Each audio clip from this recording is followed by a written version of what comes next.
জীবনটা একটা বড়সড় মুভি। এখানে সবাই ৪ ধরনের মানুষ আসে বিভিন্ন ধরনের পার্ট নিয়ে। জীবনের এই গভীর দর্শনটাকে যদি একটু মজার ছলে বা হিউমার মিশিয়ে বলা যায়, তবে ব্যাপারটা অনেকটা এমন দাঁড়াবে। যেমন ১ম পার্ট হচ্ছে ভালো মানুষ। এরা হলো আইসক্রিমের উপরের সেই চেরিটার মতো।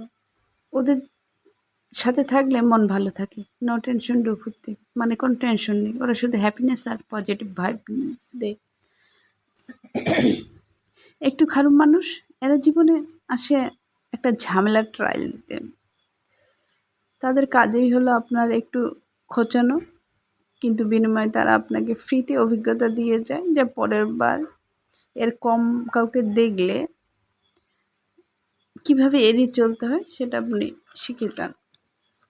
সবচেয়ে ৩য় পার্ট হচ্ছে সবচেয়ে খারাপ মানুষ বা নিকৃষ্ট মানুষ। এরা আসলে কড়া মেজাজের হেডমাস্টার।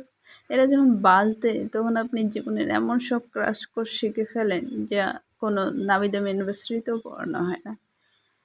এরা আপনাকে ধুয়ে মুছে একদম প্রো প্লেয়ার বানিয়ে দেয়। আর চতুর্থ তো মানে লাস্ট পার্ট হচ্ছে সেরা মানুষ।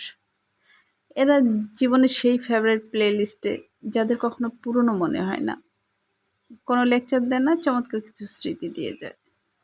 নেভার ব্লেম এনিওয়ান নীতিটি কিন্তু দারুণ। এতে মন হালকা থাকে, জীবনটা সিনেমার মতো উপভোগ্য মনে হয়। ভালোরা আপনাকে হাসাবে আর বাকিরা আপনাকে স্মার্ট বানাবে। দিন শেষে আপনার অভিজ্ঞতার ঝুলিটা বেশ বড় হচ্ছে।